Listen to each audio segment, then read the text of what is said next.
السلام علیکم ورحمۃ اللہ تعالی وبرکاتہ۔ الحمد للہ رب العالمین والعاقبۃ للمتقین والصلاة والسلام علی سید الانبیاء واشرف المرسلین سیدنا و مولانا محمد وعلی آلہ واصحابہ اجمعین، اما بعد۔ یا ایھا الذین آمنوا کتب علیکم الصیام کما کتب علی الذین من قبلکم لعلکم تتقون، صدق اللہ العظیم۔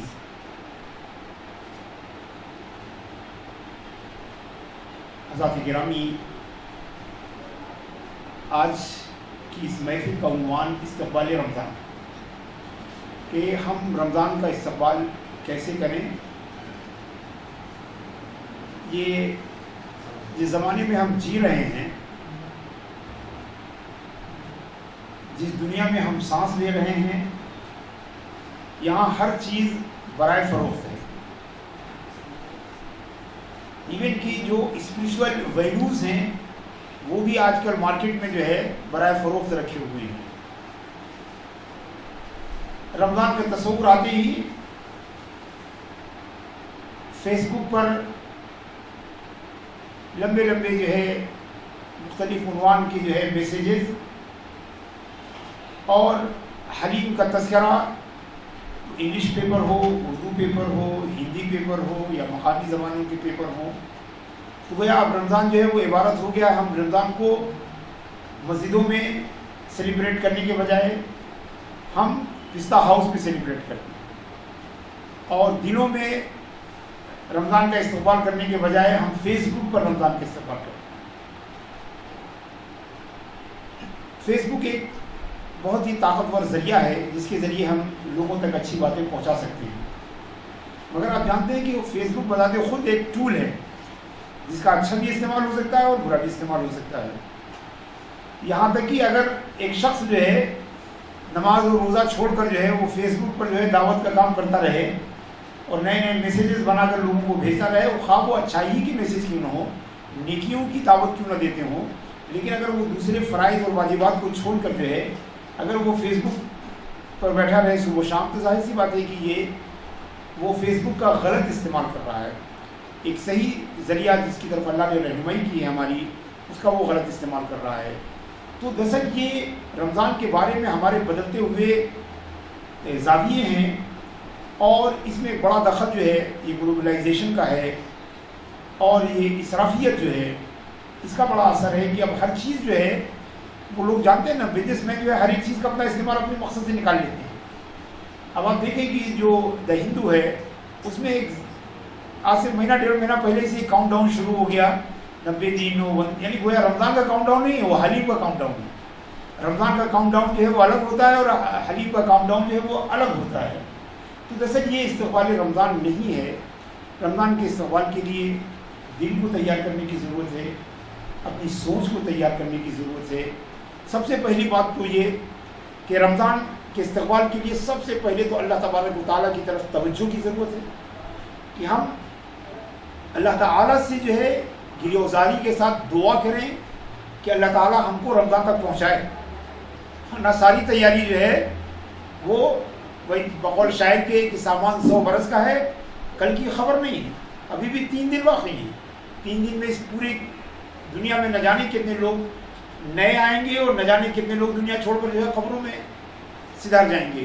اسی لیے اللہ کے رسول صلی اللہ علیہ وسلم نے ہم کو بتایا ہے کہ ہمیں دعا مانگنی چاہیے کہ اللہم بلغنا رمضان، اے اللہ ہمیں رمضان تک پہنچا دے۔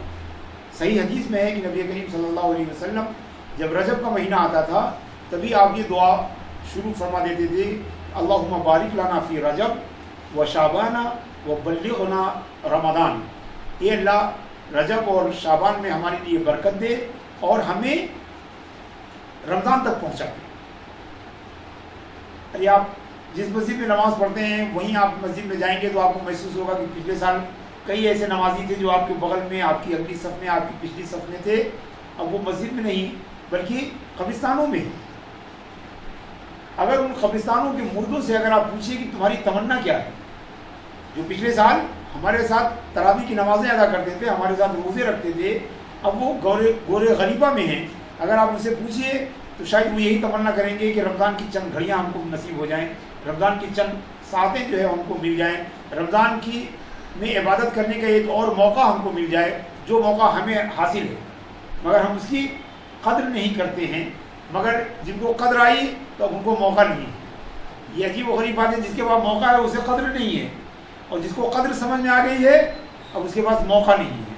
تو اس سے پہلے کہ ہم کو قدر سمجھ میں آئے مگر موقع نہ رہ جائے، ضرورت ہے کہ ہم اس موقع کا جو ہے وہ صحیح استعمال کریں. نبی کریم صلی اللہ تعالیٰ علیہ وسلم شعبان کے مہینے میں سب سے زیادہ جو ہے وہ روزے رکھتے تھے. صحیح حدیث میں ہے، حضرت عائشہ حضرت اسامہ بن زید رضی اللہ تعالیٰ نے پوچھا کہ یا رسول اللہ، کسی بھی مہینے میں ہم آپ کو اتنا روزہ رکھتے ہوئے نہیں دیکھتے ہیں جتنا کہ شعبان میں آپ رکھتے ہیں. رمضان کے علاوہ سب سے زیادہ آپ روزے جو ہے شعبان کے مہینے میں رکھتے ہیں. تو آپ جانتے ہیں کیا تھا؟ شعبان کے روزے دراصل رمضان کی تیاری ہے.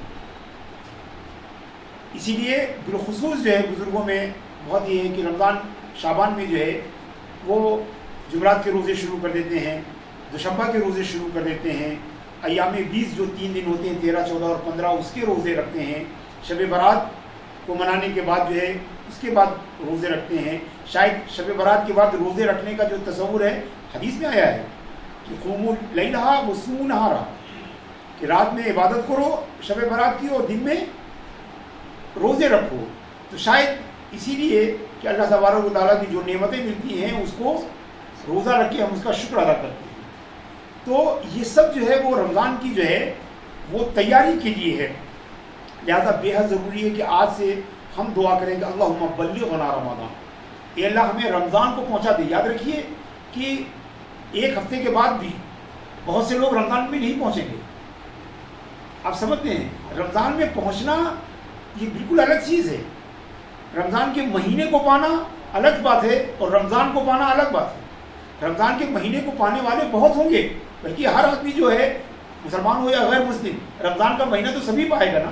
بھائی جب مہینہ آئے گا تو ہر ایک کے لیے وہ آئے گا، مگر رمضان کا مہینہ پانا اور بات ہے، رمضان پانا اور بات ہے. اسی لیے اللہ کے رسول صلی اللہ علیہ وسلم نے یہ دعا نہیں مانگی کہ اللہ رمضان کے مہینے میں پہنچا دے، بلکہ رمضان تک پہنچا. اور رمضان تک پہنچنا جو ہے یہ ہر ایک کی بس کی بات نہیں ہے جب تک کہ اللہ تعالیٰ کی توفیق نہ ملے. لوگ پورا مہینہ گزار دیتے ہیں تب بھی رمضان تک نہیں پہنچتے، روزے رکھتے ہیں تو بھی رمضان تک نہیں پہنچتے، تراویحاں پڑھتے ہیں تب بھی رمضان تک نہیں پہنچتے. رمضان پہنچنے کا مطلب یہ ہے کہ آپ اسے پوری طرح اڈاپٹ کریں، وہ ہر لمحے رمضان آپ کے ساتھ رہے. آپ سوچیں تو رمضان کے بارے میں سوچیں، کریں تو رمضان کے بارے میں سوچیں. گویا آپ کی سوچ، آپ کے دل، آپ کے دماغ، آپ کی فکر، آپ کے طرز عمل ہر جگہ جو ہے رمضان کا پریزنس ہونا چاہیے، رمضان موجود ہونا چاہیے. تب جا کے آپ کو ادراک رمضان ہوا، تب جا کے آپ کو بلوغ رمضان ہوا، تب جا کے آپ کو رمضان کی پہنچ ہوئی ہے. لہذا سمجھیے کہ رمضان کے مہینے کو پانا اور بات ہے، رمضان کو پانا اور بات. رمضان کو تو وہی پاتا ہے جو پوری دل کی تیاری کے ساتھ جو ہے وہ رمضان کا استقبال کرتا ہے. تو رمضان تو اللہ کی رحمت کا نام ہے، رمضان تو اللہ کی مغفرت کا نام ہے، رمضان تو اللہ کی عطا کا نام ہے، رمضان تو اللہ کے فضل کا نام ہے، رمضان تو اللہ کی نوازشات کا نام ہے، رمضان تو اللہ تبارک و تعالیٰ کی فیوز و برکات کا نام ہے. لہذا مہینے میں پہنچنا اور بات ہے، اللہ کی رحمتوں تک پہنچنا اور بات ہے. جو رمضان پہنچا اس کا مطلب وہ اللہ کی رحمتوں تک پہنچا. جو رمضان جس نے پایا اس کا مطلب اس نے اللہ کی مغفرت کو پایا. تو سمجھیے کہ رمضان کا مہینہ اور ہے اور رمضان اور ہے. رمضان تک وہی پہنچتے ہیں جو تزکیہ نفس کے ساتھ، توبہ کے ساتھ، اخلاص کے ساتھ جو ہے رمضان کا استقبال کرتے ہیں. تصور کیجئے کہ ایک مریض ہے، اس کا درد بڑھ رہا ہے، اسے تکلیف ہو رہی ہے، اب اسے خبر دی جاتی ہے کہ صاحب طبیب آنے والا ہے، ڈاکٹر آنے والا ہے، ڈاکٹر آپ کو وزٹ کرنے والا ہے. جیسے ہی وہ ڈاکٹر کی آمد کی خبر سنتا ہے آدھی تکلیف اس کی ختم ہو جاتی ہے.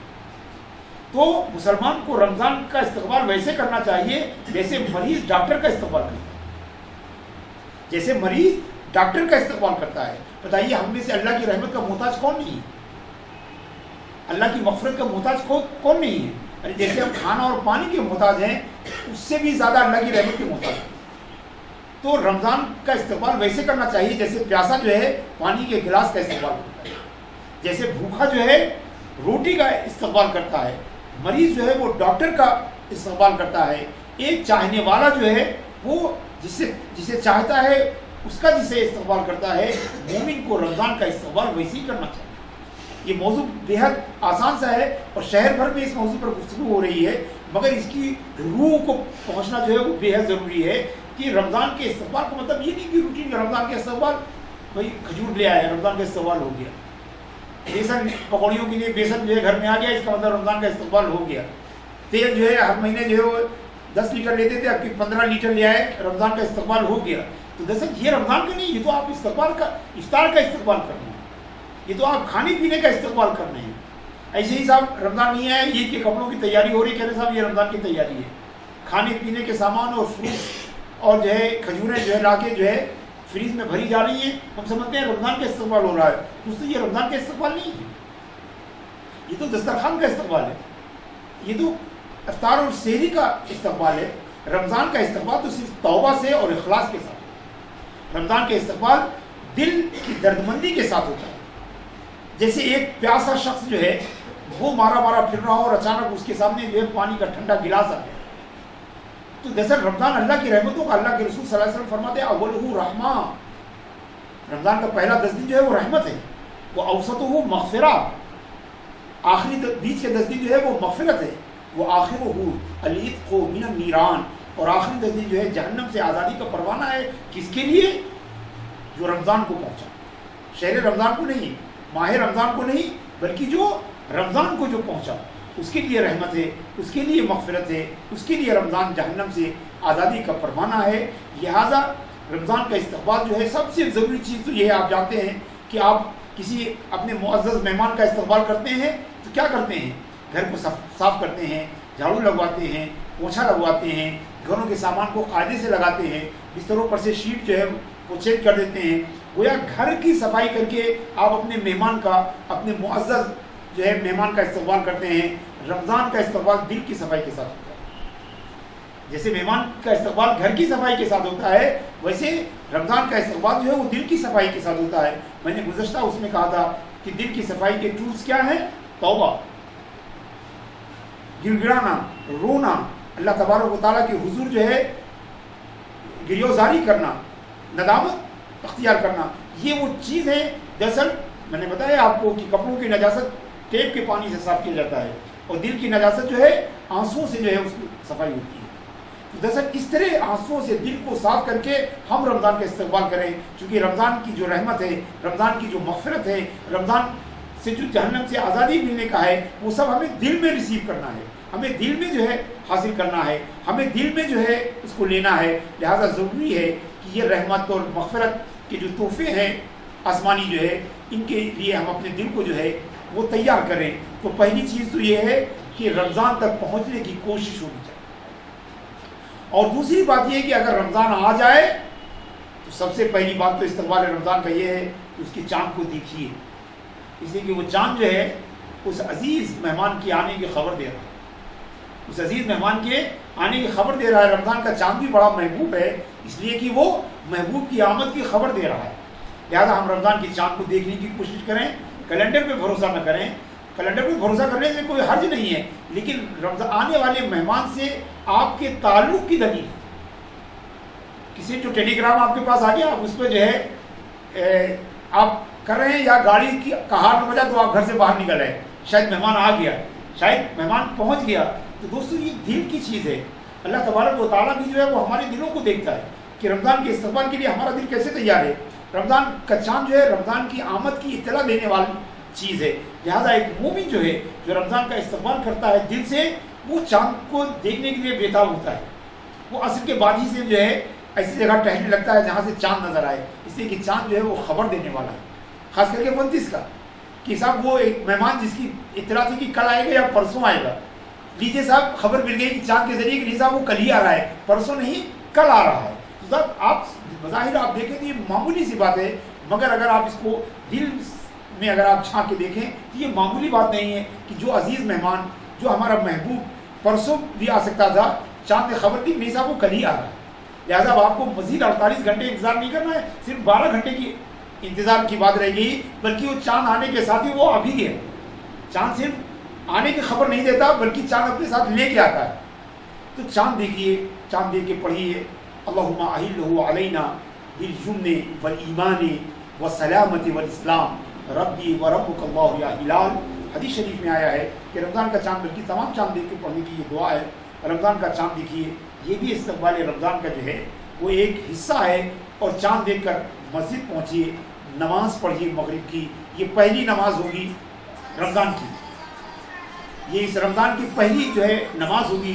نماز کے بعد اللہ تبارک تعالیٰ کی بارگاہ میں جو ہے وہ کم سے کم سجدے، ایک سجدہ شکر کے طور پر ادا کیجیے کہ اللہ تبارک تعالیٰ تم نے ایسے رحمت بھرے اور مغفرت بھرے ہوئے مہینے کو سے ہم کو نوازا ہے، لہٰذا ہم اس کا جو ہے وہ شکر کریں. آپ سوچیے کہ اللہ تبارک و تعالیٰ کی کیسی کیسی نعمتیں ہیں اس میں. اللہ تبارک و تعالیٰ فرماتا ہے فیہ لیلۃ خیر من الف شہر، کہ رمضان کے مہینے میں ایک ایسی رات ہے جو 1 2 4 10 رات سے نہیں بلکہ 1000 مہینوں سے بہتر ہے. 1000 مہینوں سے بہتر ہے. اگر آپ دیکھیں تو 1000 مہینے کا مطلب یہ ہوا کہ مور دین 80 ایئر، یعنی 81 82 83 ایئرس ایسے کچھ بنتے ہیں. تو گویا ایک رات ایسی اللہ تعالیٰ عطا کرتا ہے اس مہینے میں جو 83 یا 82 ایئر سے بہتر ہے. اور یہ انسان کی جو آج کل میکسیمم عمر ہے، کم سے کم کام کرنے کی اور ایکٹیو رہنے کی آخری عمر ہے 80 ہی میں ہوتا ہے. اگر انسان زندہ بھی رہتا ہے تو مردہ بدن سے زندہ کی طرح ہی جو ہے وہ رہتا ہے. لہٰذا اللہ تعالیٰ کا جو ہے شکر ادا کیجیے کہ ایسی رحمت والے مہینے سے ہم کو نوازا جس میں ایک رات جو ہے وہ 80 سال سے زیادہ جو ہے وہ فضیلت رکھتی ہے. جس ایک ایسا عمل جس میں اللہ نے بتایا ہے کہ تمام اعمال کے لیے ثواب فکس کر دیے، یہ کام کرو گے تو اس کا اتنا ثواب، یہ کام کرو گے تو اس کا اتنا ثواب. مگر روزوں کے بارے میں اللہ فرماتا ہے کہ وَالصَّوْمُ لِي وَأَنَا أَجْزِي بِهِ، کہ روزہ میرے لیے اور میں اس کی جزا دوں. اس کے لیے سجدے شکر ادا کیجیے کہ ایسا مہینہ آ رہا ہے جس کو اللہ تبارک و تعالیٰ نے اپنی طرف نسبت دی ہے اور جس کی جزا بدلہ دینے کی ذمہ داری اپنے ذمہ کرم پر لی ہے. اس لیے ہم شکر ادا کریں اللہ تعالیٰ کا کہ اللہ تبارک و تعالیٰ کے رسول صلی اللہ علیہ وسلم فرماتے ہیں کہ جنت میں ایک دروازہ ہے جس کا نام ہے ریان، جس دروازے میں صرف روزے دار ہی داخل ہو. کہ روزے دار ایک ایسا مہینہ دیا ہے جس میں کی جانے والی عبادت سے ہم جنت کے ایک خاص دروازے میں داخل ہونے کے مستحق اور حقدار ہو جائیں گے. اس لیے ہم اللہ کا شکر ادا کریں. اس لیے اللہ کا شکر ادا کریں کہ نبی کریم صلی اللہ علیہ وسلم فرماتے ہیں کہ رمضان میں جنت کے دروازے کھول دیے جاتے ہیں، جہنم کے دروازے بند کر دیے جاتے ہیں، شیطان کو جو ہے وہ قید کر دیا جاتا ہے. اس لیے ہم اللہ کا شکر ادا کریں کہ اس مہینے میں نیکی کی زیادہ سے زیادہ توفیق ملتی ہے، بدی کی توفیق جو ہے وہ کم ہو جاتی ہے. لہذا اللہ تبارک و تعالیٰ کا شکر ادا کریں کہ اس نے اگر ہم سے عبادت کا مطالبہ کیا ہے تو عبادت کی توفیقات بھی جو ہے ہم کو عنایت کی ہیں. تو پہلا ہے کہ ہم رمضان تک پہنچنے کی دعا کریں. دوسرا ہے کہ رمضان پہنچ کر ہم جو ہے رمضان میں پہنچنے کے بعد اللہ کا شکر ادا کریں اور رمضان کا خوشی کے ساتھ استقبال کریں. ضروری نہیں کہ خوشی کا اظہار جو ہے سڑک پہ نکل کے کیا جائے، پٹاخوں کے ذریعے کیا جائے، ہنگامے مچا کے، مگر مومن دل میں خوش ہوتا ہے. وہ اللہ کی اتنی بڑی رحمت پا رہا ہے، اللہ کی طرف سے اتنی بڑی نعمت وہ حاصل کر رہا ہے، تو مومن کو خوش ہونا چاہیے. استقبال رمضان کا یہ بھی ہے کہ رمضان ہم خوش ہوں. نبی کریم صلی اللہ تعالیٰ علیہ وسلم رمضان کے آنے سے پہلے جو ہے وہ صحابہ کو اکٹھا کر کے جو ہے نہایت اس مسرت کی خبر دیتے تھے، خوشی کی خبر دیتے تھے. آپ کہتے تھے کہ ایک بڑا مبارک مہینہ آنے والا ہے، مبارک مہینہ آنے والا ہے، اس کی استقبال کی تیاری کرو. صحابہ اور تابعین کے بارے میں ہے کہ رمضان کے مہینے کا استقبال جو ہے وہ بے حد خوشی اور مسرت کے ساتھ جو ہے وہ کیا کرتے تھے. نبی کریم صلی اللہ علیہ وسلم فرماتے ہیں کہ جاءکم شہر رمضان، تمہارے پاس رمضان کا مہینہ آیا ہے. جاءکم شہر رمضان، اے مسلمانوں تمہارے پاس رمضان کا مہینہ آیا ہے، مبارک مہینہ آیا ہے. کتب اللہ علیکم صیامہ، اس مہینے کا روزہ تمہارے اوپر اللہ نے فرض کیا ہے. فیہ تفتح ابواب الجنان، اس میں جنت کے دروازے کھول دیے جاتے ہیں. وتغلق فیہ ابواب الجحیم، اور اس میں جنت کے دروازے بند کر دیے جاتے ہیں. گویا اس کی آمد کو سیلیبریٹ کرتے تھے. تو رمضان کی آمد پر خوشی منانا بھی استقبال رمضان کا حصہ ہے. اور امپورٹنٹ بات یہ کہ رمضان کی تیاری کریں, رمضان کی پلاننگ کریں. ہم آپ دیکھیں, آپ سمجھیں, روزوں کی پلاننگ کریں, کیسے گزاریں گے, نفل کے لیے وقت کب نکالیں گے, تلاوت کب کریں گے. آپ دیکھیے دنیا کے چھوٹے چھوٹے کام کے لیے ہم پلاننگ کرتے ہیں, پروگرامنگ کرتے ہیں, اور بے حد باریکی سے اس کی پروگرامنگ کرتے ہیں. تو رمضان کے استقبال کا ایک یہ بھی اہم پہلو ہے کہ ہم رمضان کی تیاری کریں. ابھی سے بیٹھیں, ڈائری لے کر بیٹھیں, کیلنڈر لے کر بیٹھیں, پلانر کو اپنے سامنے رکھیں. یہ تلاوت کے لیے وقت ہوگا, یہ نوافل کے لیے وقت ہوگا. اس وقت میں ذکر کریں گے. اس وقت جو ہے مسجد میں پہنچ جائیں گے تو پہلی صف مل جائے گی. فلاں مسجد میں نماز اتنے بجے ہے, اگر یہاں چھوٹ جائے تو اس مسجد میں جا کے. یہ بڑی چھوٹی چھوٹی باتیں ہیں, مگر یہ سب استقبال رمضان کا حصہ ہیں کہ ہم پلاننگ کریں کہ بھائی محلے کی فلاں فلاں مسجدوں میں کہاں کہاں کتنے بجے نماز ہوتی ہے, کہ اگر یہاں چھوٹ جائے تو دوسری جگہ مل جائے. تلاوت کے لیے آفس سے واپسی کا وقت بہتر رہے گا یا آفس جانے کے وقت رہے گا. اور یاد رکھیے کہ آفس کے وقت کو آپ رمضان کے حصے میں ڈالنے کی کوشش نہ کیجیے, اس میں کوئی ثواب نہیں. جس چیز کی آپ سیلری لے رہے ہیں, جس کی آپ تنخواہ لے رہے ہیں, آفس میں آپ آفس کا کام. البتہ اگر آپ کے پاس بسا اوقات ایسا ہوتا ہے کہ آفس میں کرنے ہی کو کچھ نہیں ہے, تو اس وقت آپ قرآن نکال کے تلاوت بھی کر سکتے ہیں, اس وقت آپ ذکر بھی کر سکتے ہیں. مگر بعض لوگ جو یہ کرتے ہیں کہ آفس میں کام نہیں کرتے ہیں, ڈیلیبریٹلی جو ہے بالقصد جو ہے وہ کاموں کو نظر انداز کرتے ہیں, یہ بالکل رمضان کے اسپرٹ کے بالکل خلاف ہے. سب سے پہلی بات تو یہ کہ مومن وہ ہوتا ہے کہ اذا وعد وفا, اس نے اپنے کنٹریکٹ میں وعدہ کیا ہے کہ وہ اتنی دیر کام کرے گا. لہٰذا اگر کام ہے تو اس کو یہ پرمیشن نہیں ہے کہ وہ جو ہے بیٹھ کے قرآن پڑھے اور وہاں پر رمضان منائے. نہیں, بلکہ آپ کوشش کیجئے کہ آفس ٹائم کے بعد یا آفس ٹائم سے پہلے یا لنچ ٹائم میں, لنچ نہیں کرنا ہوتا ہے, لنچ کا ٹائم ملتا ہے, اس میں ظہر کی نماز کے ساتھ کچھ تلاوت کی جائے, مگر بے حد پلاننگ باریک بینی کے ساتھ کی جانی چاہیے. یہ بھی استقبال رمضان کا ہے. ایسا نہیں کہ رمضان آ جائے, ارے صبح تو پڑھنے کے لیے کہا تھا, صبح تو یہ کام نکلا ہے. ارے آپ پہلے سے ابھی 3 دن ہے, کسی وقت بیٹھیے اور سوچئے کہ آپ کے آفس ٹائمنگ کیا ہے, ملنے جلنے کا کی ٹائمنگ کیا ہے, آپ کی دوسری مصروفیات کیا ہیں, اس میں کیسے آپ عبادتوں کو جو ہے بڑھائیں گے. کیونکہ رمضان کا مہینہ ہے, رحمت و برکت کا مہینہ ہے, اللہ کی رحمتوں کو اپنی طرف متوجہ کرنے کا مہینہ ہے. لہٰذا ضروری ہے کہ ہم رمضان کا خصوصی اہتمام کریں اور استقبال رمضان کے طور پر ابھی سے اس کی پلاننگ کریں, باریک پلاننگ کریں, کیسے مینیج کریں گے. اس پلاننگ میں یہ بھی ہو سکتا ہے کہ کچھ کام دعوت و تبلیغ کے لیے نکالیں. کچھ نہیں ہے تو عقیدے اور فکر اور عمل سے متعلق کتابچے جو ہے وہ لوگوں تک پہنچائیے. کوئی اچھی چیز آپ کو کہیں مل جائے, اس کے فوٹو اسٹیٹ کر کے لوگوں تک پہنچائیے. دعوت کا کام کیجیے, اصلاح کا کام کیجیے. یہ بھی استقبال رمضان کا ہے اور رمضان کی پلاننگ کا حصہ ہے کہ ہم اس کے لیے اپنے آپ کو تیار کریں اور لوگوں کو جو ہے غریبوں کی مدد کے لیے ابھاریں, خود بھی مدد کریں اور دوسروں کو مدد کے لیے ابھاریں. ظاہر سی بات ہے اس کے لیے آپ کو اپنے سراؤنڈنگ کا سروے کرنا پڑے گا کہ اس میں غریب کون لوگ ہیں, کون ایسے لوگ ہیں جو علم والے ہیں مگر غریب ہیں, شریف ہیں مگر غریب ہیں. تو یہ بھی استقبال رمضان کا حصہ ہے کہ جب آپ دوسروں کی مدد کرنا چاہتے ہیں تو مدد کرنے کے لیے یہ بھی ضروری ہے کہ آپ جانیں کہ ہے کون مدد کا حقدار. تو یہ سب استقبال رمضان کا حصہ ہے جس کی طرف ہماری توجہ نہیں جاتی. ابھی بھی ہمارے پاس 3 دن ہے, کون کون غریب ہے. آپ نے دیکھا کہ 10 غریب ہیں, آپ اپنی زکوٰۃ سے یا اپنی طرف سے جو صدقہ نکال رہے ہیں اس میں سے آپ 3 لوگوں کی مدد کر سکتے ہیں. تو آپ اپنے دوستوں سے کنٹیکٹ کیجئے کہ بھائی یہ باقی 7 لوگ ہیں, اس میں ہماری مدد کیجئے, ان کو آپ پہنچائیے. تو یہ آپ اگر پلاننگ نہیں کریں گے تو بسا اوقات ہوتا کیا ہے کہ جو پروفیشنل مانگنے والے ہوتے ہیں وہی ہماری زکوٰۃ اور صدقات لے کے چلے جاتے ہیں. لیکن جو استقبال رمضان کرنے والے ہیں, جو رمضان کو کے لیے پہلے سے تیاری کرتے ہیں, پلاننگ کرتے ہیں, تو ان کی پلاننگ میں صرف تلاوت اور نماز اور نوافل اور ذکر ہی نہیں رہتا, بلکہ ان کی پلاننگ کا حصہ یہ بھی ہوتا ہے کہ ہم غریبوں کو پتہ لگائیں اور ان تک مدد وہاں پہنچانے کے لیے جو ہے ایک خطۂ عمل, ایک روڈ میپ بنا کر رکھیں. سب کو کیسے مدد پہنچائیں گے. نہیں ہے تو سب جو قرآن فاؤنڈیشن سے رابطہ کیا کہ بھائی آپ کے پاس جو تقسیم کے لیے ہے اس میں جو ہے یہ ان لوگوں کو بھی کور کر لیجئے. اگر آپ کے علم میں نہیں ہے تو کم سے کم کچھ لوگوں کو تیار کر کے جو قرآن فاؤنڈیشن کا RRP پروگرام ہے اس میں آپ لوگوں کو تیار کرائیے. یہ بھی استقبال رمضان ہے, اس لیے کہ حدیث شریف میں آیا ہے کہ الدال علی الخیر کفاعلی, جس نے نیکی کا راستہ کسی کو دکھایا تو گویا اس نے خود نیکی کی.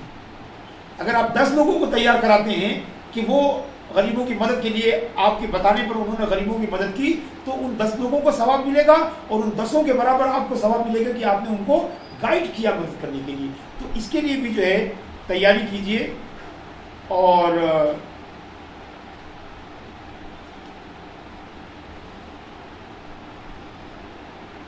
اس کی بڑی بات کی پلاننگ جو ہے، ہم یہ سوچیں کہ ہمارے پاس غلطیاں کہاں کہاں کرتے ہیں، کہاں وہاں اس گروپ میں بیٹھتے ہیں تو وہاں پر غیبت سنتے ہیں، فلاں کے ساتھ بیٹھتے ہیں تو وہ ہم کو بیجا جو ہے ہنساتا ہے اور دوسروں کی چغلی ہمارے ساتھ کرتا ہے۔ رمضان کے استقبال کا یہ بھی حصہ ہے کہ ہم پہلے سے طے کریں کہ ان بری سوسائٹی سے کیسے اوائڈ کریں گے، اور ان برے لوگوں کے ساتھ کیسے اس مہینے میں، مبارک مہینے میں، ان سے بچ کر جو ہے وہ کیسے رہیں گے، اور کیسے جو ہے ہم ایسی پلاننگ کریں کہ ان بری صحبتوں سے صاف کرنا پڑے جو ہمیں ایسے کام کراتے ہیں یا ہمیں ایسی باتیں سننے میں مجبور کرتے ہیں جو رمضان کی جو ہے اسپرٹ کے خلاف ہے۔ اور سب سے بڑی بات کہ ہم اپنے کو اخلاص کے لیے تیار کریں، سنسیئرٹی کے لیے تیار کریں۔ یہ مہینہ تو روزہ ایک عبادت ہی ایسی ہے جو اخلاص کا ٹیسٹ لینے کے لیے ہوتی ہے۔ مسجد میں نماز پڑھنے کا حکم دیا گیا ہے، نماز پڑھتے وقت ساری نماز میں ہم کو خیال رہتا ہے کہ بھائی ہماری نماز بالکل صحیح ہے کہ نہیں ہے، سامنے والا کیا سوچ رہا ہوگا، پیچھے والا کیا دیکھ رہا ہوگا، اور بغل والا کیا سوچ رہا ہوگا۔ مگر روزہ ایک ایسی عبادت ہے کہ روزہ بغیر اخلاص کے ممکن ہی نہیں ہے، کیونکہ روزہ آپ باہر بھی رہتے ہیں اور گھر میں بھی رہتے ہیں۔ روزہ آپ لوگوں کے ساتھ بھی روزہ رکھتے ہیں، اس کے بعض حصے روزہ کے آپ بالکل تنہائی میں بھی رکھتے ہیں۔ تو اگر اللہ تبارک و تعالیٰ کے مراقبے کا، اس کے انسپیکشن کا، اس کے نگہداشت کا، اس کے دیکھنے کا اگر تصور آپ کے پاس نہ ہو تو آپ روزہ نہیں رہ سکتے۔ لہذا روزہ بنیادی طور پر آیا ہے اس ایٹیٹیوڈ کو ڈیولپ کرنے کے لیے، نفس کی اس صفت کو ڈیولپ کرنے کے لیے کہ اللہ دیکھ رہا ہے، اور اس کو اس طور پر ڈیولپ کرنا چاہیے کہ یہ ہمارے نفس کی پرماننٹ صفت بن جائے کہ اللہ دیکھ رہا ہے۔ آخر کمرے میں ہم پانی کیوں نہیں پیتے، تنہائی میں ہم کچھ کھا کیوں نہیں لیتے، یہی تو خیال ہوتا ہے نا کہ اللہ دیکھ رہا ہے۔ تو دراصل رمضان کی بنیادی ٹریننگ ہی اس لیے ہے کہ ہم اپنے نفس کو اس بات کا عادی بنائیں پرماننٹ کہ اللہ دیکھ رہا ہے۔ تو جو رمضان میں جو تصور ہمارے ساتھ رہتا ہے کہ اللہ دیکھ رہا ہے، اگر یہ تصور ہمارے ساتھ سال بھر ہو جائے تو شاید ہم کوئی بھی گناہ نہ کریں۔ اس لیے جیسے کہ کھانا پینا رمضان میں گناہ ہے، ویسے غیبت کرنا بھی گناہ ہے، چغلی کرنا بھی گناہ ہے، کسی کو تکلیف دینا بھی گناہ ہے، کسی کو اذیت پہنچانا بھی گناہ ہے، کسی کا مذاق اڑانا بھی گناہ ہے، کسی کو تکلیف دینا بھی گناہ ہے، اور یہ سارے گناہ بھی اللہ دیکھ رہا ہے۔ ایسا نہیں کہ اللہ صرف رمضان میں دیکھتا ہے، صرف کھانے پینے کو دیکھتا ہے اور ہمارے دوسرے گناہ کو نہیں دیکھتا ہے۔ تو دراصل روزے کا بنیادی مقصد یہ ہے کہ اپنے نفس میں یہ ایٹیٹیوڈ جو ہے، نفس کے اندر یہ صفت کو ہم بڑھائیں، پختہ کریں، اس ایٹیٹیوڈ کو ڈیولپ کریں کہ اللہ تعالیٰ دیکھ رہا ہے، یعنی اللہ تعالیٰ کی واچنگ کو، اس کے انسپیکشن کو ہمارا دل ایسا قبول کر لے کہ اب اس کے بغیر ہماری سوچ کبھی رہے ہی نہ کہ اللہ تعالیٰ ہم کو دیکھ رہا ہے، اللہ تعالیٰ ہمیں واچ کر رہا ہے، اللہ تعالیٰ ہمارا نگہبان ہے، اللہ ہماری نگہداشت کر رہا ہے، ہمارے اچھے برے کو دیکھ رہا ہے۔ اگر یہ ایٹیٹیوڈ، یہی مقصد ہے بنیادی طور پر، لعلکم تتقون، روزے کا مقصد کیا ہے کہ تم تقوی والے بن جاؤ۔ تقوی یعنی اللہ سے ڈرنے والے۔ کس چیز کا ڈر؟ کہ اللہ دیکھ رہا ہے، اسی لیے روزہ رکھایا جا رہا ہے۔ کہ ہو سکتا ہے کہ نماز جو دکھانے کے لیے ہو جائے، حج دکھانے کے لیے ہو جائے، زکوٰۃ دکھانے کے لیے ہو جائے، لیکن ہمارا بندہ ایک کام ایسا کرے کہ جو صرف اخلاص کی بنیاد پر کرے، صرف ہمارے لیے کرے۔ اور اسی لیے اللہ فرماتا ہے کہ الصوم لی، روزہ میرے لیے۔ اس لیے کہ روزہ صرف اللہ کے لیے رکھا جا سکتا ہے، بندوں کے لیے نہیں رکھا جا سکتا۔ نماز بندوں کے لیے پڑھی جا سکتی ہے، حج بندوں کے لیے کیا جا سکتا ہے، زکوٰۃ بندوں کے دکھانے کے لیے دی جا سکتی ہے، مگر روزہ جس میں آپ کو پورے 12 گھنٹے جو ہے ایک عمل کرنا ہے، اور کئی بار آپ کو جو ہے تنہائی میں موقع ملتا ہے، یہ صرف اللہ ہی کے لیے رکھا جا سکتا ہے۔ اسی لیے حدیث میں آیا ہے الصوم لی وانا اجزی بہ، روزہ میرے لیے ہے اور میں روزے کی جو ہے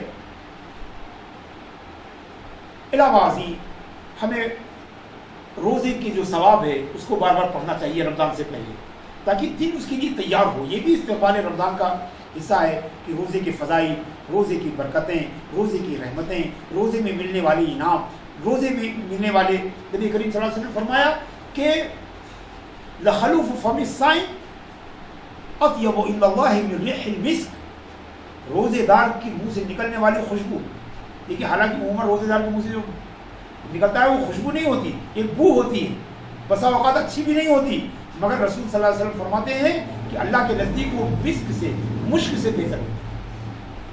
تو جو روزے کے بارے میں جو فضائل آئے ہیں، جو اس کی برکتیں آئی ہیں، ان کو بھی استقبال رمضان کے طور پر اگر بار بار سنا اور سنایا جائے، خود آپ سنیے، اپنے گھروں میں بیوی بچوں کو سنائیے، گھر کی عورتیں جو ہے اپنے شوہروں اور بچوں کو سنائیں، تاکہ یہ نیکی کی ترغیب دینے والی جو ہے وہ چیزیں ہیں۔ اس کے علاوہ جو ہے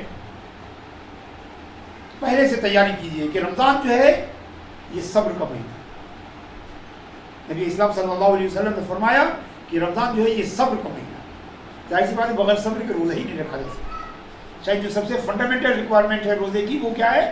پیشنس، صبر۔ بغیر صبر کے تو آدمی روزہ نہیں رکھ سکتا۔ تو جس طرح تقویٰ کو ڈیولپ کرتا ہے رمضان، جس طرح اللہ کے مراقبے کے تصور کو رمضان ڈیولپ کرتا ہے، ویسے ہی رمضان جو ہے ہمارے اندر صبر کی کوالٹی کو جو ہے وہ ڈیولپ کرتا ہے، صبر کی جو ہے صفت جو ہے اس کو جو ہے ہمارے اندر ڈیولپ کرتا ہے۔ لہذا ضروری ہے کہ رمضان کے استقبال سے پہلے دل و دماغ کو اس کے لیے تیار کریں کہ ہم صبر کے ساتھ گزاریں گے، لڑیں گے نہیں، جھگڑا نہیں کریں گے، اختلاف نہیں کریں گے لوگوں کے ساتھ۔ اللہ کی رحمت کو حاصل کرنے والا مہینے میں ہم بھی ایک دوسروں کے لیے اللہ کی رحمت بن کے رہیں، یعنی ہم دوسروں سے لڑیں گے تو آخر کس منہ سے اللہ کی رحمت کے طلبگار ہوں گے؟ ہم دوسروں پر ظلم کریں گے، ہم دوسروں کے ساتھ زیادتی کریں گے اگر اس مہینے میں، تو آخر کس زبان سے ہم اللہ سے رحمت مانگیں گے؟ رحمت کا مہینہ ہے، لہٰذا رحمت، اللہ کی رحمت کو ریسیو کرنے کے لیے، اللہ کی رحمت کو حاصل کرنے کے لیے آپ اللہ کے بندوں کے ساتھ رحمت والا سلوک کیجیے، اور جن میں سب سے زیادہ مستحق جو ہے آپ کی بیوی اور بچے، آپ کے والدین ہیں، آپ کے عزیزدار اور اقربا ہیں، جو آپ کی رحمتوں کے سب سے زیادہ مستحق ہیں۔ تو رمضان کے استقبال کے لیے یہ بھی ضروری ہے کہ ہم ذہنی طور پر جو ہے یہ مان کے چلیں کہ رمضان صبر کا مہینہ ہے، لوگوں کی غلطیوں کو نظر انداز کریں، لوگوں کی زیادتیوں کو جو ہے معاف کریں، لوگوں کی جو ہے بھول چوک کو جو ہے اس سے جو ہے درگزر کریں، اور رمضان کو صبر کے ساتھ گزاریں۔ کوشش کیجئے کہ ایک ایسا مہینہ گزاریں جو بغیر غصے کے، کوئی ایسا مسئلہ نہیں ہے، ایک مہینہ گزاریے بغیر غصے کے، ایک مہینہ گزاریے گناہ سے خالی۔ یاد رکھیے کہ گناہ کا مطلب صرف روزہ توڑنا ہی گناہ نہیں ہے۔ زبان، آنکھ، آپ جانتے ہیں گناہ کے مسائل کتنے ہیں؟ دونوں آنکھیں، دونوں کان، زبان، دونوں ہاتھ، دونوں پیر، پیٹ اور شرمگاہ، یہ سب گناہ کے مسائل ہیں۔ تو گناہ سے رکنے کا مطلب ان تمام مینس جو ہیں، گناہ کے جو ٹولز ہیں، ان سب کو رمضان کے مہینے میں قابو میں رکھیں، اور کوئی چھوٹا سے چھوٹا جو ہے گناہ نہ ہونے پائے۔ یہ جب ہی ہو سکتا ہے جب آپ اپنے نفس کو پوری طرح سے تیار کیجیے۔ روزانہ ابھی رمضان آنے سے پہلے 5 منٹ 10 منٹ بیٹھ کے سوچیے کہ رمضان آ رہا ہے، صبر کا مہینہ آ رہا ہے، اللہ کی رحمتوں کا مہینہ آ رہا ہے۔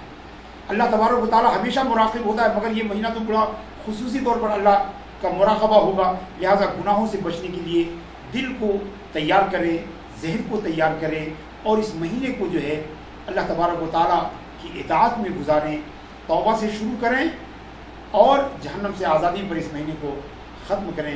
اللہم ربنا تقبل منا انک انت السمیع العلیم وتب علینا انک انت التواب الرحیم، وصلی اللہ تعالی علی خیر خلقہ سیدنا و مولانا و حبیبنا محمد وعلی آلہ وصحبہ اجمعین۔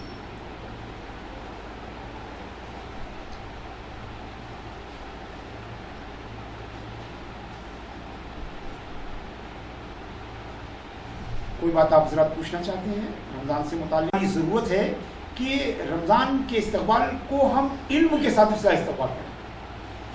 ایسا نہیں کہ بالکل ایک دم جو ہے اندھوں اور بہروں کی طرح رمضان کے مہینے میں داخل ہو جائیں، نہیں، پتہ لگائے کہ رمضان کے روزے جو ہے کیسے رکھے جائیں، روزے ٹوٹنے کے اسباب کیا کیا ہیں، روزہ مکروہ کب ہوتا ہے، روزہ فاسد کب ہوتا ہے، روزہ کس حالت میں ٹوٹنے پر کفارہ ادا کیا جاتا ہے، کفارہ ہے تو کیا ہے۔ تو گویا استقبال رمضان کا ایک یہ بھی حصہ ہے کہ ہم رمضان سے متعلق مسائل کو سیکھیں، رمضان سے متعلق مسائل کو سیکھیں کہ روزے کے واجبات کیا کیا ہیں، روزہ کب ٹوٹ جاتا ہے، کب توڑنے پر کفارہ لازم آتا ہے، کب توڑنے پر صرف قضا لازم آتی ہے، مکروہات روزے کے کیا کیا ہیں۔ تو رمضان کے استقبال میں یہ بھی ہے بڑی عجیب و غریب بات ہوتی ہے کہ ہم کہیں جاتے ہیں تو اس کے بارے میں چھوٹی چھوٹی چیزیں معلوم کرتے ہیں، چھوٹی چھوٹی بات معلوم کرتے ہیں. ابھی آپ میں کسی کو لنڈن اگر جانا ہو جائے تو لنڈن جانے والوں سے ملاقات کریں گے، پوچھیں گے صاحب ہیتھرو سے شروع کریں گے کہ صاحب ہیتھرو کیسا ہے اور نکلنے میں کیا کیا پرابلم ہوتی ہے اور کہاں کہاں سیکورٹی چیکنگ ہوتی ہے، اور پھر وہاں سے ہم کو آکسفورڈ تک اگر جانا ہے تو اس کا کیا روٹ ہوگا، ٹرین کا کیسے ہوگا. اور تو گویا کسی کام کو کرنے سے پہلے اس کے بارے میں ساری معلومات حاصل کرتے ہیں. مگر ایک رمضان ہے صاحب آنکھ بند کر کے صاحب اس میں داخل ہو جاتے ہیں. تو یاد رکھیے کہ جب آپ کسی چیز کو نہیں جانتے ہیں تو آپ کے ٹھوکر کھانے کا اندیشہ زیادہ ہے، غلطیوں کا زیادہ اندیشہ ہے. آپ سمجھتے رہیں گے کہ ہم عبادت تو کر چکے، روزے تو رکھ چکے، مگر علم کی کمی کی وجہ سے وہ آپ کی عبادتیں بعض ایسی غلطیاں آپ کریں گے کہ جس کی وجہ سے ساری عبادتیں رائگاں ہو جائیں گی. اور کل میدان قیامت میں اٹھیں گے تو یہ سوچ کے کہ صاحب ہر مہینے تو ہم 30 روزے رکھتے تھے، مگر پتہ چلا کہ وہاں ایک ایسی غلطی کر رہے تھے کہ ایک روزہ بھی نہیں کاؤنٹ ہوا. تو علم کے ساتھ رمضان کا استقبال کریں، بہت زیادہ نہیں ہے. چھوٹی سی کوئی کتاب انگریزی یا اردو کی لے کے اس میں جو روزے کے جو ہے مفسدات ہیں، روزہ توڑنے والی چیزیں ہیں، روزے کو مکروہ کرنے والی چیزیں ہیں، ان کو ہم پڑھ لیں اتنا بھی کافی. روزے کے لیے نیت ہونا ضروری ہے. ہاں، روزے کے لیے نیت ہونا ضروری ہے. اس ٹائم میں کب تک کرنا ہے؟ روزے کی نیت آپ شام سے لے کے اور جو ہے مطلب ظہر کبریٰ تک بھی آپ کر سکتے ہیں، دن میں بھی آپ کر سکتے ہیں. اور ایسا کوئی کام اگر کرتے ہیں جس سے نیت پر دلالت کرتا ہے، جیسے صبح سے اٹھ کے آپ سحری کرتے ہیں تو یہ نیت ہی کرنا ہے. یاد رکھیے، اگر آپ نے الارم لگا کے آپ رات میں سو گئے تو یہی نیت ہے. اس کو سمجھیے کہ الارم لگانے کا مطلب کیا ہے. الارم لگانے کا مطلب یہ کہ آپ روزے کے لیے اٹھنا چاہتے ہیں، یہ نیت کافی ہے. اس کے لیے زبان سے کہنا ضروری نہیں ہے. جس نے بھی الارم لگا دیا وہ اس نے نیت کر لی. جو بھی سحری کے لیے اٹھا یا اٹھایا گیا اور اس نے سحری کر لی تو اس نے نیت کر لی. سر رمضان میں ایسا ہوتا ہے کہ تراویح میں جو ہے زیادہ سے زیادہ پڑھنے کے، لیکن لوگ زیادہ ترجمہ سننے کی زیادہ خیال نہیں، زیادہ بارے پڑھنے کے زیادہ جاتے ہیں. تو کون سا چیز نہیں، آپ تھوڑا تھوڑا سنیے، کم سنیے، پوری دیکھیے. یاد رکھیے کہ سب سے بڑی بات تو یہ غلط ہے کہ لوگ جو زیادہ سنتے ہیں وہ سمجھتے ہیں بعد میں تراویح معاف ہو جاتی ہے. تراویح نہیں معاف ہوتی ہے. تراویح تو پوری جو ہے رمضان ہوتی ہے. آپ سمجھتے ہیں رمضان میں قرآن سننا سنت ہے، تراویح 30 دن جو ہے وہ پڑھنا سنت ہے، اور جماعت سنت ہے. لہٰذا کم سنیے. بلکہ اگر آپ کے یہاں ترجمے کا انتظام نہیں ہے تو آپ خود جو ہے جو قرآن کا جو حصہ پڑھا جا رہا ہے اسی کی تلاوت کیجیے اور اسی کا ترجمہ پڑھ کے جائیے. تو بھی کافی کچھ کنسنٹریشن میں آپ کو مدد ملے گی کہ تھوڑا تھوڑا آپ سمجھتے ہوئے چلیں گے کہ بھائی موضوع کیا ہے، سبجیکٹ کیا ہے، کس ٹاپک میں بات ہو رہی ہے.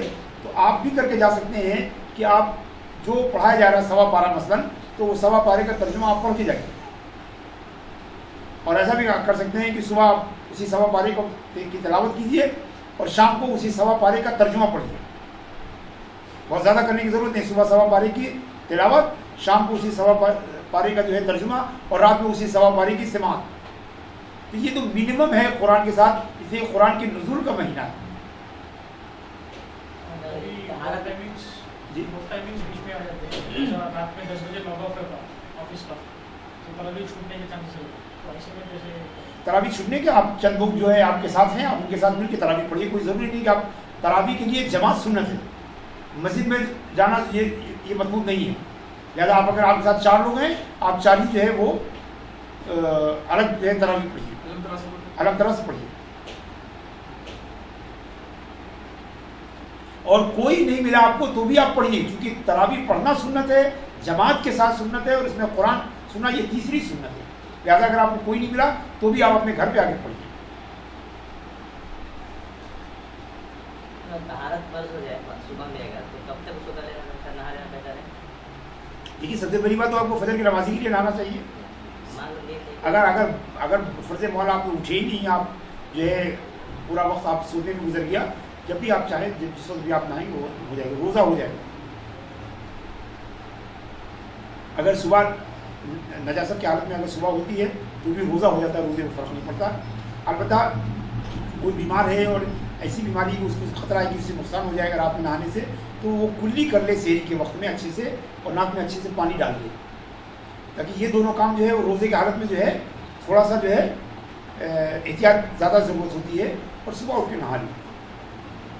اور اگر صبح بھی اٹھ کے نہانا پڑا تو بھی اس کو پورا منہ صاف کرنا پڑے گا غسل میں جو ہے، مگر احتیاط کے ساتھ کہ پانی اندر نہ جانے پائے. بنا سحر کے روزہ رہتا ہے؟ بنا سحر رہ سکتا ہے، روزہ ہو جائے گا، مگر بہتر ہے کہ اگر آپ مینیج کر سکتے ہیں تو سحری کرنا سنت ہے، سحری کیجیے.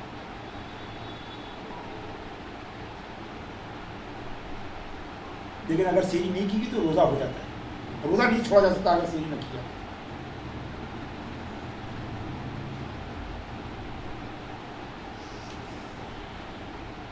تو عبادت میں قرآن پڑھنا ہی عبادت ہے یا قرآن کو سمجھنا بھی عبادت ہے؟ قرآن سمجھنا قرآن پڑھنے سے بڑی عبادت ہے، اور اس پر عمل کرنا سمجھنے سے بھی بڑی عبادت ہے. آپ سمجھ رہے ہیں نا؟ اکثر ہوتا ہے کہ اب ہمارے یہاں پر جو ہے کہ صرف قرآن کا جو ہے ختم کرنے پر زیادہ توجہ ہوتی ہے کہ سمجھ تو بعد تو دوسرے مہینے میں کر لیں گے، سمجھ لیں گے، بعد میں سمجھ سکتے ہیں.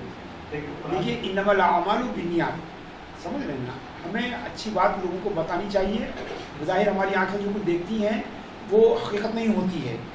ہو سکتا ہے کہ وہ آدمی بڑی نیتی سے یہ بات سوچ رہا ہو کہ آئندہ مہینے میں ترجمہ پڑھ لیں گے، ابھی زیادہ زیادہ پڑھ لیں، اللہ کو اس کی نیت قبول ہو جائے. ہم کائے کو بیچ میں اللہ اور بندے کے بیچ میں آنے والے ہیں.